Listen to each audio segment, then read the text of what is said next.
네, 오늘은 네오 14세 교황이 새롭게 됐죠. 그런데 이 네오 14세 교황이 짐승의 우상을 완성하는 마지막 교황이 될 것인가? 지금 돌아가는 그 사건들을 보게 되면 정말 짐승의 우상을 완성시키려고 이 계획이 잡혀 있는 것처럼 저희가 볼 수가 있는데요. 그걸 한번 오늘 알아보는 시간이 됐으면 좋겠습니다. 저희에게는 재앙의 패턴을 주셔서 시대를 분별하게 하셨습니다. 왜 시대를 분별하게 하셨냐면 준비하라고, 마음의 준비를 단단히 하라는 거죠. 그 준비가 뭐냐면 깊은 회개에 들어가는 겁니다. 그래서 늦은 비 성령을 받을 그릇으로 준비하라고 저희한테 이 시대를 분별하는 기별을 주신 거죠. 하나님께서 이스라엘을 구원해 내시려 하셨을 때 애굽에 내린 재앙은 하나님의 백성의 마지막 구원 직전에 이 세상에 내릴 더욱 무섭고 큰 규모의 형벌과 성질상 유사한 것이었다. 그래서 애굽에서 내린 열 재앙을 우리가 깊이 연구하게 된다면 예수님의 재림의 때가 언제인지를 우리는 알 수 있다라는 거예요. 시기와 때는 알지는 못하지만 가까이 와 있다라는 걸 알 수 있다라는 거죠. 한번 보겠습니다. 요한계시록을 다니엘과 관련시켜 연구하라. 왜냐하면 역사는 반복될 것이기 때문이다. 우리에게 있는 모든 신앙적 이점을 총동원하여 우리가 알고 있는 것보다도 훨씬 많은 것을 오늘 우리는 알아야 한다. 이 세상 역사의 종말에 가까이 다가갈수록 우리는 말세와 관련된 예언들을 특별히 연구해야 한다. 사단이 사람들의 정신을 눈멀게 했기 때문에 사람들은 요한계시록을 연구하지 않는 어떤 구실에 대해서도 기쁘게 생각해 왔다. 지금 마지막 때가 가까워질수록 종말에 대한 예언을 깊이 연구하는 것이 필요하다는 거죠.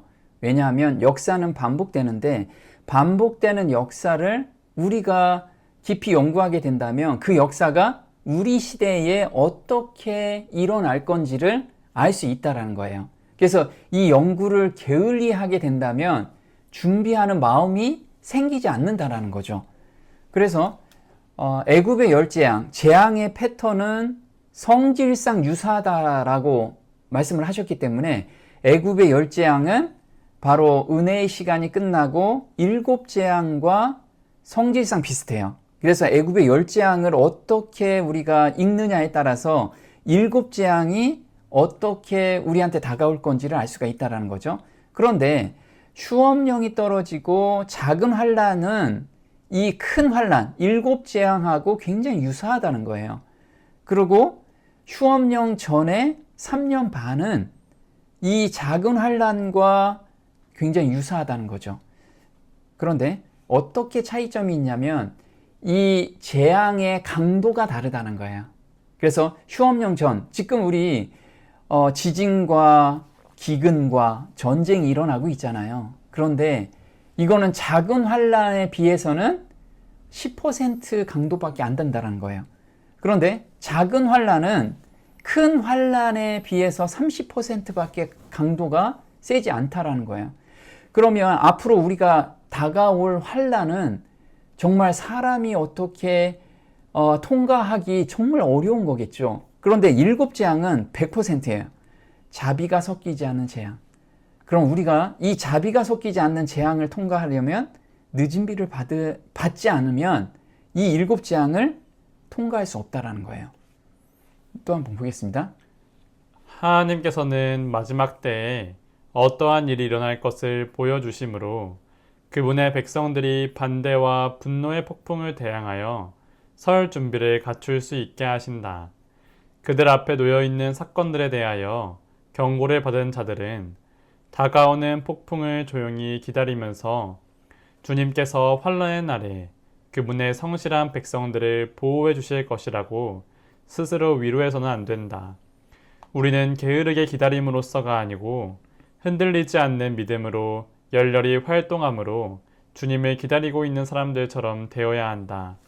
자, 마지막 때에 어떠한 일이 일어날 것을 분명히 우리한테 보여주신다고 그랬어요. 왜냐하면 앞으로는 우리에게 반대와 분노의 폭풍을 대항하여 서게 하기 위해서, 그래서 지금 그거를 준비해야 되는데 그냥 조용히 어디 숲속에 들어가서 이걸 연구하는 게 아니고 환난 날에 그분의 성실한 백성들을 보호해 주실 것이라고 스스로 위로해서는 안 된다.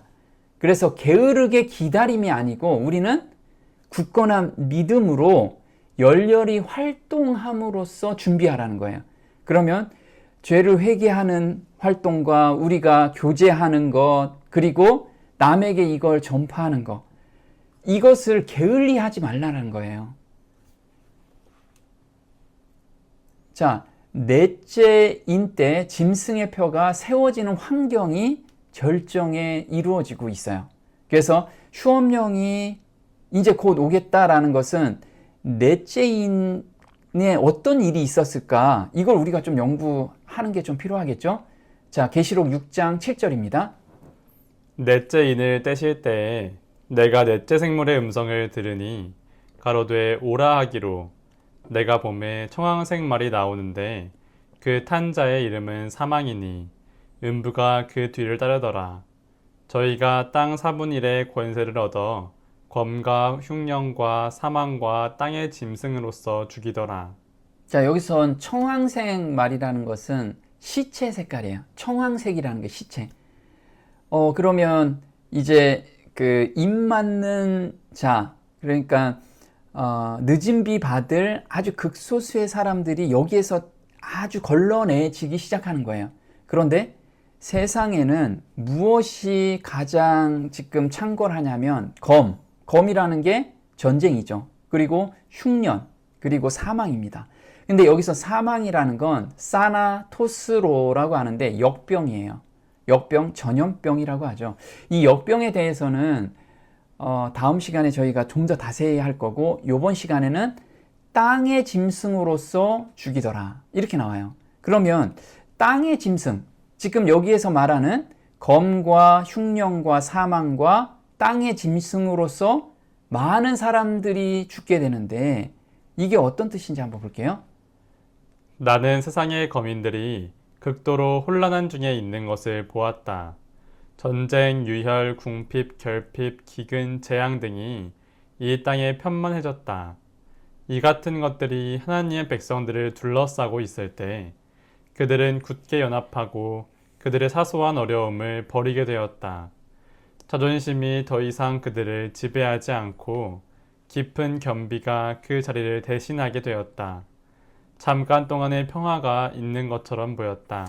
자, 일요휴업령 전에 이런 사건들이 한번 일어날 거고, 그 다음에 은혜의 기간 끝나기 전에도 똑같은 패턴으로 이루어지겠죠. 왜냐하면 사건은 반복되기 때문에. 그러면 여기에서 일요휴업령이 떨어지기 전에는 극도로 혼란이 있을 거라는 거예요. 지금 세계를 보면 전쟁과 유혈, 그 다음에 궁핍, 결핍, 기근, 재앙들이 편만해져 있죠. 지금 어느 곳에서도 이 안전하다라고 생각하는 곳이 없습니다. 그런데 여기서 보면 하나님의 백성들을 둘러싸고 있을 때, 그래서 전 세계적으로 하나님의 백성들이 지금 퍼져 있죠. 그 백성들한테 이런 환경적인 재앙들이 맞이하고 있을 때, 이제 다가올 때, 그 다가오는 이유가 뭐냐면 사소한 어려움을 버리게 되고 자존심이 더 이상 그들을 지배하지 않고 깊은 겸비가 그 자리를 대신하게 되었다. 이건 뭐냐면 깊은 회개 운동이 들어간다라는 거예요. 그래서 지금 이런 말씀을 우리가 연구하다 보면 곧 일요휴업령이 떨어지겠구나, 이렇게 자각하는 사람들은 깊은 회개 운동으로 들어가고, 또 내가 그런 기근과 재앙 그 안에 내가 들어가 있다라고 하면 그런 사람들은 하나님께로 빨리 돌아가야겠구나, 이런 생각이 든다라는 거예요. 그런데 여기서 잠깐 동안의 평화가 있을 것이다.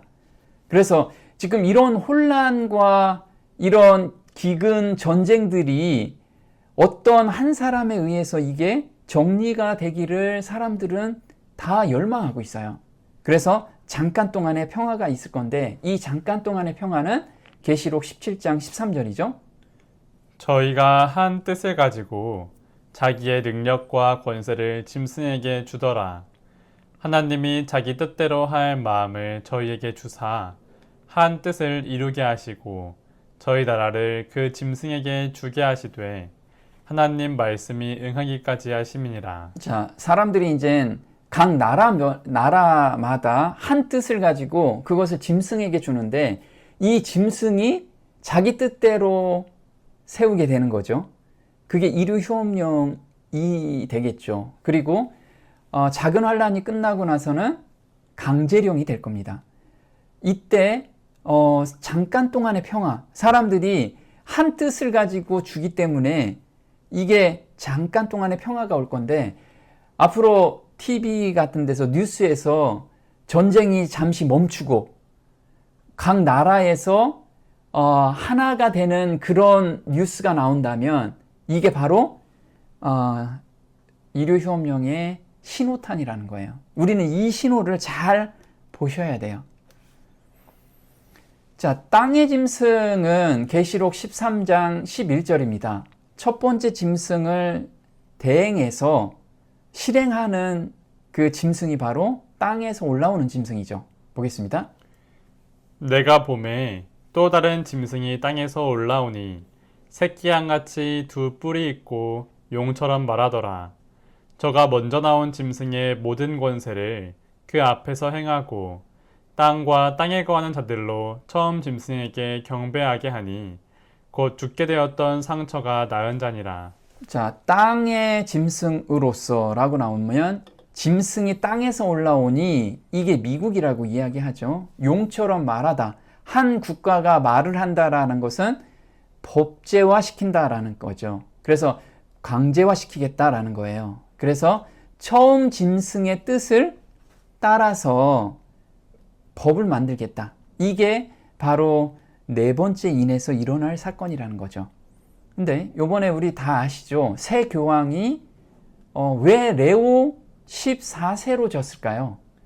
요 이름의 의미가 굉장히 커요.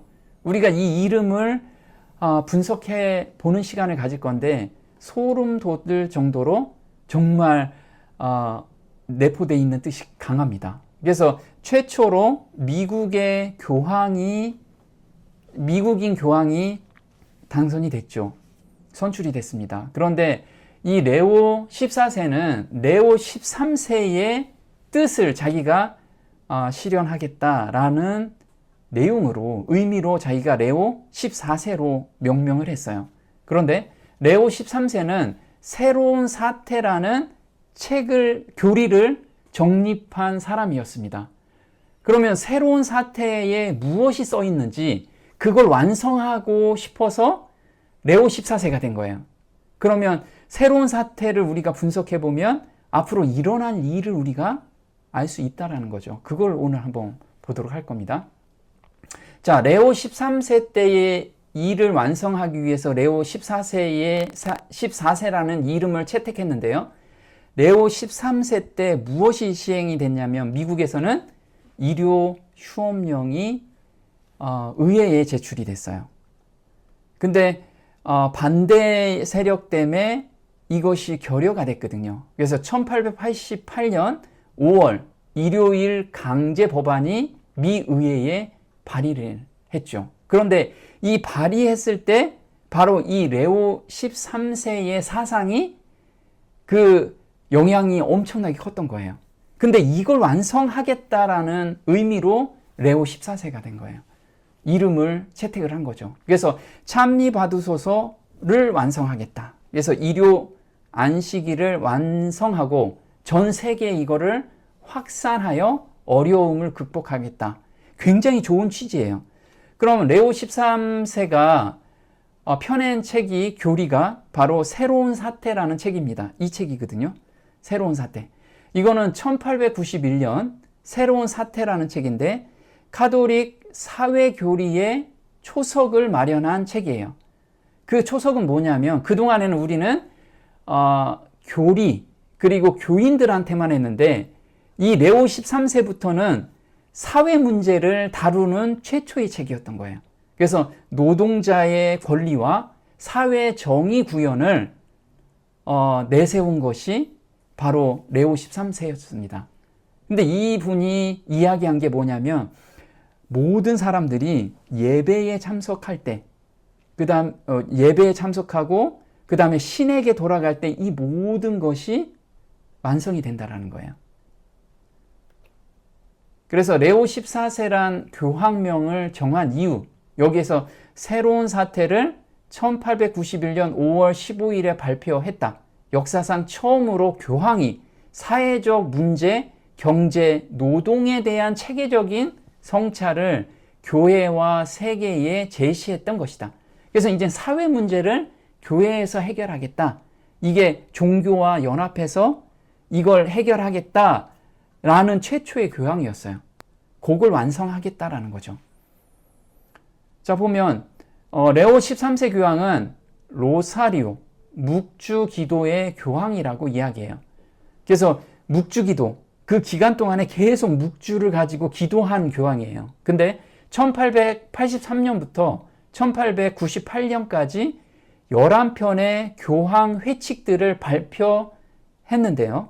레오 14세 교황은 이를 완성하기 위한 사명감을 가지고 발표를 했어요. 자, 그런데 역대 교황들이 이 레오 13세의 이 사상을 체계화시켰어요, 다. 1931년부터 1991년 요한 바오로 2세까지. 그런데 이 결정판이 뭐냐면 바로 찬미 받으소서예요. 이 결정판이. 그래서 레오 13세의 그 사상의 결정판이 찬미 받으소서인데, 찬미 받으소서의 결정 내용이 뭐냐면 주일 성찬을 참여해라. 이 중요성인데 우리가 신앙을 회복하면 모든 문제가 해결이 된다. 그게 가장 큰 기본이다. 그런데 신앙 회복은 첫날 예배를 드리는 거다. 이걸 강조한 거예요. 그래서 레오 14세는 이 사상을 가지고 있습니다. 찬미 받으소서를 완성해가는 것이 모든 문제를 해결하는 방법이다 라고 이야기를 해요. 그래서 찬미 받으소서 회칙으로 기후위기 대응의 필요성을 강조하기도 한 프란치스코 교황의 뒤를 이을 것으로 보인다. 그래서 레오 14세는 찬미 받으소서를 완성하는 사명감을 가지고 있어요. 그래서 이분은 복음의 핵심은 모든 형제 자매가 되어 하느님께 예배 드릴 때 지금 분쟁이 일어나고 전쟁이 일어나고 기근이 일어나고 이런 것이 종식된다라는 사상을 가지고 있다라는 거죠. 한번 보겠습니다. 복음의 핵심은 우리를 모두 형제자매가 되게 하는 하나님의 사랑입니다. 저의 전임자이신 레오 13세의 말씀을 따라 오늘 우리도 이렇게 물음을 던질 수 있습니다. 복음이 세상 안에 놀라운 힘을 발휘한다면 온갖 분쟁이 종식되고 평화가 회복되지 않겠습니까? 보면 모든 문제가 해결되는 거는 복음이 세상 안에 놀라운 힘을 발휘할 때, 그래서 우리 모두는 형제 자매가 되면 이 모든 문제는 근본부터 해결이 된다라는 거예요. 그래서 새로운 사태라는 책 표지입니다. 이게 새로운 사태의 핵심 부분을 뽑아봤어요. 이게 핵심 부분인데 이 핵심 부분은 무엇이냐면 보겠습니다. 여기에는 일요일과 특정 성일에는 일과 노동을 중단해야 할 의무가 뒤따릅니다. 노동으로부터의 휴식, 즉 종교를 통해 거룩하게 여겨져야 합니다. 종교적 의식과 결합된 휴식은 사람으로 하여금 잠시 일상생활의 번잡함을 잊고 천상의 것들과 영원하신 하나님께 마땅히 드려야 할 예배에 집중하게 합니다. 무엇보다도 이것이 일요일 휴식의 이유이자 동기입니다. 자, 일요일에서 노동자들이 그냥 쉬어라, 요 정도 차원이 아니고요. 종교를 통해 거룩하게 여겨져야 합니다. 종교적 의식과 결합해야 된다. 그래서 모든 사람은 종교적 의식으로 일요일 안식일을 지켜야 된다. 그래야지만 모든 문제가 해결이 된다. 이게 기본 바탕이에요. 그 사상을 가지고 지금 레오 14세가 움직이고 있다는 거예요. 자, 역사는 반복된다라고 이야기를 합니다. 그래서 1888년도에 레오 13세 시절에 일요 휴업령 강제법이 지금 의회에 제출이 됐는데 그 스토리를 우리가 잠깐 보도록 할 거예요. 왜냐하면 앞으로 우리가 이 스토리에 의해서 일어날 사건이기 때문에 그렇습니다. 자, 카톨릭 사상의 영향이 미 의회 법령까지 영향을 미치게 된 사건이에요. 이게 뭐냐면 제임스 기본스라는 추기경이 있었어요. 이 추기경이 볼티모어 출생인데 1886년에 그때는 교황이 미국에서 나올 수가 없었잖아요. 그래서 추기경으로 된 거예요. 추기경으로. 그런데 이 제임스라는 추기경이 이 사상이 그 국회의원들한테, 그때는 지금이야 국회의원들한테 영향을 미치게 된 거예요. 한번 보겠습니다. 1888년 가톨릭 추기경 제임스 기본스가 승인한 전국적 일요일 법령 제정 탄원서가 의회에 제출되자 개신교인들은 이같이 법령의 도움을 적극 환영하는 입장이었다. 네, 누군가가 전국적 일요일 법령을 탄원서를 올렸는데 거기에 있는 개신교인들은 다 박수를 치고 환영을 했던 거예요. 그래서 이게 정말 통과하기 일보 직전이었습니다. 자, 한번 볼게요. 그 교회는 조용히 세력을 키우고 있다. 그의 교리는 입법기관과 교회들과 사람들의 마음속에서 그 세력을 확장하고 있다. 때가 되면 그의 목적을 관철시키기 위하여 사람의 눈에 띄지 않도록 극히 조용히 그의 힘을 강화시키고 있다. 우리는 미국의 로마교의 목적이 무엇인지 눈으로 보고 느끼게 될 것이다. 하나님의 말씀을 믿고 순종하는 사람은 누구든지 비난과 핍박을 받게 될 것이다. 자, 이게 언제 썼냐면요. 1858년도에 쓰여진 책이에요. 그런데 언제 이 이야기가 나왔냐면 1888년도에 이 사건이 일어날 것을 미리 이야기한 거죠. 그런데 마지막 때 로마교가 활동을 할 거다라는 것은 라테란 조약 때 로마교가 일어났잖아요. 그런데 1858년도에 이미 이것을 다 기록해 놓은 거예요. 마지막 때까지 이거를 우리한테 보여준 거죠.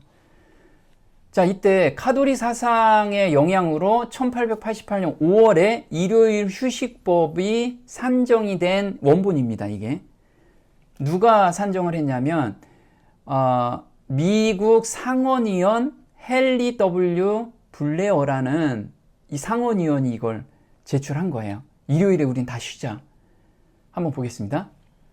1888년 5월 미국 상원의원 헨리 W. 블레어는 의회에 기독교를 인정하고 전국의 모든 공립학교에서 기독교의 원리를 가르치도록 하는 내용의 헌법 개정안을 제출했다. 또한 일요일을 안식일, 즉 주일로 준수하도록 강제하는 법안을 발의했다. 안식일 첫날에 모든 국민이 수고로부터 쉼을 얻을 수 있도록 하기 위한 것이었다. 네, 이 강제 법안을 발의를 했는데 반대 세력들이 되게 많았어요, 그때. 그래서 그 반대 세력들에 의해서 이게 무산이 됐거든요. 그런데 모든 공립학교에서 기독교 원리를 가르치자라고 했어요. 근데 놀랍게도 트럼프가 이걸 내세워서 이번에 당선이 됐어요. 트럼프 모든 학교에 10계명 비치 허용하겠다. 나를 뽑아주면 허용하겠다 하니까 모든 기독교인들이 지지해서 당선이 됐죠. 지금 예전에는 대통령이나 이런 사람들이 적극적으로 호응한 것이 아닌데 지금은 트럼프가 이걸 내세워서 간 거예요. 그러니까 당연히 시행하겠죠. 어느 정도 시행됐는지 한번 볼 거예요. 자, 트럼프가 그래서 2025 프로젝트라고 하죠. 프로젝트 2025에 써 있는 것이 일요일 안식일 휴식이다. 하나님은 안식일을 쉬는 날로 제정하셨다. 그래서 우리가 그 근로자들은 앞으로 일요일을 쉬어야 된다. 요렇게만 명시가 된 거예요. 그런데 이 내면에 어떤 사상이 들어가 있는지 프로젝트 2025를 만든 사람들의 사상을 한번 보면 그 내막을 우리가 좀 알 수 있어요. 자, 유권자들은 케빈 로버츠의 충격적인 책 프로젝트 2025가 말하는 내용을 알 권리가 있다. 이게 신문에 나왔어요. 그걸 알 권리를 알아야 된다라고 해서. 근데 케빈 로버츠라는 사람이 프로젝트 2025를 주체적으로 한 사람입니다. 근데 이 사람의 사상이 어떤 거냐면 이 사상이 들어가 있어요. 한번 보겠습니다.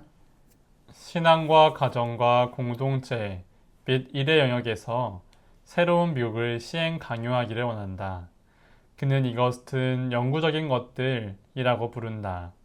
그는 종교적 준수를 장려하는 법들, 곧 안식일법, 종교학교가 포함된 지원 프로그램 등 종교적 준수를 장려하는 법들이 더욱 장려되어야 한다. 자, 이 사람들이 프로젝트 2025에 단순하게 일요일에 좀 쉬자라는 취지인데 그 내막에는 무엇이 들어가 있냐면 미국을 시행 강요하기를 원한다. 이걸 강요하기를 원하는데 이거는 영구적일 것이라 이거죠. 영구적으로 해야 된다.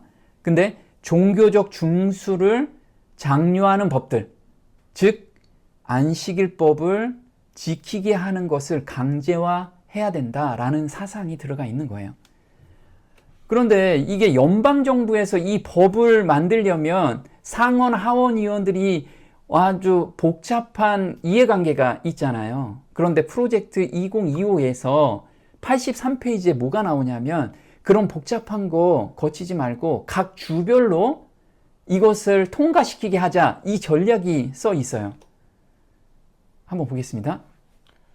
주자들은 여기에서 많은 제안을 제시했으며 이 제안들이 실행된다면 그 관료들을 더 효과적으로 통제하고 효율적이고 책임감 있게 운영할 수 있도록 도울 수 있을 것입니다. 그러나 헌법은 연방 정부에 몇 가지 열거된 권한을 부여하면서 국내 활동의 대부분을 주, 지방, 사적 통치에 맡겼습니다. 현대 진보적 정치는 단순히 헌법이 허용하는 복잡한 권력 분립 체계보다 국가 정부에 더 많은 역할을 부여했습니다. 이 진보적 체계는 우리 시대에 붕괴되었으며 유일한 진정한 해결책은 국가 정부가 덜 하는 것입니다. 네, 지금 어떤 체계로 가냐면 연방 정부는 일을 적게 하고 대다수 법을 만들게 하는 것은 지방 정부에서 해결하게 하자. 이 전략으로 지금 접근을 하는데 얼마나 빠르게 주 정부에서 지금 일요 휴업령에 대한 내용들 각 학교에서 10계명을 강제로 의무적으로 걸게 하는 거, 이게 각 주마다 지금 급속도로 퍼져가고 있어요. 근데 놀랍게도 프로젝트 2025 노동에 관한 섹션을 작성한 베리라는 사람이 있습니다. 이 베리가 노동부 법률가로 임명이 됐어요. 근데 노동부 법률가가 어떤 일을 하냐면 한번 볼게요. 트럼프 대통령은 조나단 베리를 노동부의 최고 법률가로 지명했다. 공정노동기준법, 산업안전보건법 등 180개 이상의 연방노동법을 집행하기 위한 소송을 제기할 수 있는 독립적인 권한을 갖게 된다. 베리는 프로젝트 2025의 노동에 관한 섹션을 작성한 사람이다. 네, 프로젝트 2025의 노동에 관한 섹션을 작성한 사람인데 이 사람이 법을 만들고 개정하는데 아주 굉장한 힘을 가지고 있는 사람이에요. 근데 놀랍게도 3개월 동안 이 사람이 한 일이 엄청나게 빠르게 진행되고 있어요. 그래서 트럼프의 최고 법률 책임자 임명은 노동부의 더 많은 변화의 신호탄이라는 거예요. 시그널이다. 근데 이 시그널이 어느 정도 빠르게 가냐면 지금 프로젝트 2025에 나오는 그 노동과 관련된 법을 지금 엄청나게 빠르게 진행하고 있어요. 놀랍도록. 지금 보면 한번 보겠습니다. 트럼프 행정부는 2025년 첫 3개월 동안 프로젝트 2025 논문의 18장에 담긴 구체적인 DEI 권고안들을 번개처럼 빠르게 이행했습니다. 이제 베리가 노동부의 최고 법률 책임자로 임명되었으니 앞으로 몇 달, 몇 년 안에 이러한 다른 이니셔티브들이 얼마나 많이 이행될지 지켜보는 것이 흥미로울 것입니다. 지금 몇 달, 몇 년 안에 프로젝트 2025에 있는 것을 법제화로 지금 쫙 진행하고 있다는 거예요.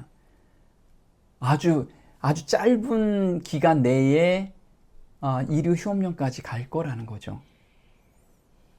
근데 일요 휴업령 강제령은, 휴업 강제령은 노동조합의 힘을 빌릴 거라고 나와 있습니다. 그래서 노동자의 힘을 각 주별로, 노동자의 힘이 굉장히 커지는데 그 각 주별로 이것에 의해서 제정이 될 거로 예상이 되고 있죠. 보겠습니다. 노동조합이 형성될 것인데 이런 조합에 가입하기를 거부하는 사람들은 주목을 받는 인물들이 될 것이다. 이런 노동조합은 마지막 시대의 징조들 가운데 하나이다. 사람들은 불에 태워지기 위하여 다발로 묶이고 있다. 하나님의 자녀라고 주장하는 사람들은 이미 구성되었거나 앞으로 구성될 노동조합에 결코 자신을 동여매지 말아야 한다. 주님께서는 이것을 금하신다. 자, 각 주별로 노동조합의 입김이 엄청나게 세져서 각 주별로 일요일 강제 휴업령들이 만들어진다면 이게 마지막 시대의 징조라는 거예요. 우리는 뉴스를 볼 때 이런 것을 우리가 주의 깊게 봐야 된다는 거죠. 자, 유타주는 예배드리기 위해서 일요일 휴무법을 강제화했어요. 통과됐어요. 그래서 2025년 3월 18일에 유타주에서는 그냥 일요 휴업령, 일요일에 그냥 쉰다라는 뜻이 아니고 일요일에 예배를 드린다. 그래서 사람들이 무엇보다도 안식일에 쉴 권리를 유지하고 가족과 함께 예배 드릴 수 있도록 도와주신 주님께 감사합니다. 사람들이 이 주일날 예배 드리기 위해서 쉰다라는 거예요. 자, 미국 공립학교의 10계명 개시 의무화 법안이 통과되었어요. 텍사스 주에서는 10계명을 개시하게끔 의무화 됐어요. 의무화. 근데 루이지애나 주에서도 똑같이 학교의 종교를 강요하면서 루이지애나 미 최초 교실 10계명 개시 의무화가 됐어요. 지금 법이 통과가 됐죠. 근데 법을 통과시킬 주가 몇 개나 될까요? 이렇게 많아요. 법안이 이미 발의된 주가 또 통과된 주가 15개 주나 돼요. 이 주에서는 일요일 강제령도 빠르게 확산이 될 거예요. 왜냐하면 10계명을 강제화 시켰기 때문에 돌아가자는 거예요. 한번 볼게요. 일요일 법령 제정 운동은 현재 암암리에 진행되고 있다. 지도자들은 진정한 의도를 숨기고 있으므로 그 운동에 연합하는 많은 사람들은 수면하의 흐름이 어디로 향하고 있는지 알지 못한다. 그들은 맹목적으로 일하고 있다. 그들은 개신교 정부가 그들로 자유로운 독립국가가 되게 한 원칙들을 희생시키고 입법을 통하여 교황의 거짓과 기만을 퍼뜨리게 될 원칙들을 헌법에 집어넣을 것 같으면 암흑시대에 겪었던 로마 교회의 공포에 빠지게 되리라는 것을 알지 못한다. 네, 그래서 일요일 법령 운동은 지금 암암리에 다 진행이 되고 있는데 이렇게 각 주별로 10계명 법안을 강제화시키자. 우리 그것은 도덕적으로 우리가 다시 회복하자. 이 운동이에요. 겉으로는 너무 좋아요. 사람들이 다 호응한다고. 그리고 지식층에서도 다들 호응을 합니다. 왜냐하면 다시 우리 그 도덕적으로 회복하자는 운동이기 때문에. 자, 건국 사상으로 돌아가자는 운동이 전개가 되고 있어요. 그런데 그 건국 사상으로 돌아가자, 이게 프로젝트 2025에 구체적인 전략이 들어가 있다는 거예요. 보면 트럼프한테 BBC에서 나온 건데 프로젝트 2025 트럼프의 두 번째 임기를 위한 우파의 희망 목록이라고 해요. 자, 우파라는 건 뭐냐면 건국 사상으로 돌아가자. 이 우파거든요. 한번 볼게요. 프로젝트 2025는 건국 사상으로 회기를 명시적인 목표 중 하나로 삼고 있다. 구체적인 실행 방법과 법제화에 대한 내용으로 구성되어 있다. 네, 그래서 우리가 프로젝트 2025가 그냥 단순하게 어떤 행정 내용이나 그런 내용을 떠나서 정말 이 의료 휴업령이 굉장히 강력하게 들어가 있다는 거예요. 자, 그러면 건국 사상이 무엇인지 우리가 조금 보면 알 수 있겠죠. 무엇으로 돌아가기를 원하는지. 자, 미국을 건국한 최초의 사람들이 바로 청교도인이었습니다. 청교도인의 사상으로 돌아가자는 거예요. 그 청교도인의 사상이 무엇인지 한번 볼게요. 미국으로 건너온 영국의 청교도들은 안식일 엄수주의, 일요일을 안식일로 엄수하는 를 고수하는 사람들이었다. 그들은 일요일에 노동뿐만 아니라 일체의 오락도 금지해야 한다고 생각했기 때문에 식민지 또는 신세계에서 그들의 생활에서 가장 핵심적인 부분은 일요일 엄수였다. 네, 청교도인들은 정말 철저하게 안식일을 지켰어요. 그 안식일이 일요일 안식일을 철저하게 지켰고 신앙의 기준이었습니다. 그래서 일요일을 지키지 않는 사람들은 사형에 처했어요. 거기로 돌아가자는 거예요, 지금. 자, 안식일을 지키지 않는 사람들은 죽여도 된다라는 강한 신념을 가지고 있어요. 한번 볼게요. 이러한 강한 종교적 신념은 신대륙에서 종교 자유의 위협이 되었다. 종교 박해를 피해 뉴 잉글랜드에 정착한 청교도들은 그들의 종교적 신념과 다르거나 반대되는 종교적 견해를 용납하지 않았다. 퀘이커, 카톨릭 및 비청교도들의 신앙은 식민지에서 금지되었다. 한 사례로 종교적 신념 때문에 추방되었다가 매사추세츠로 되돌아왔다는 이유로 청교도들은 퀘이커 교도들 4명을 나무에 매달아 죽였다. 네, 이렇게 강한 신념 때문에 자기들 기준에 맞지 않으면 죽이는 것도 거리낌이 없는 그런 상태까지 간 거예요.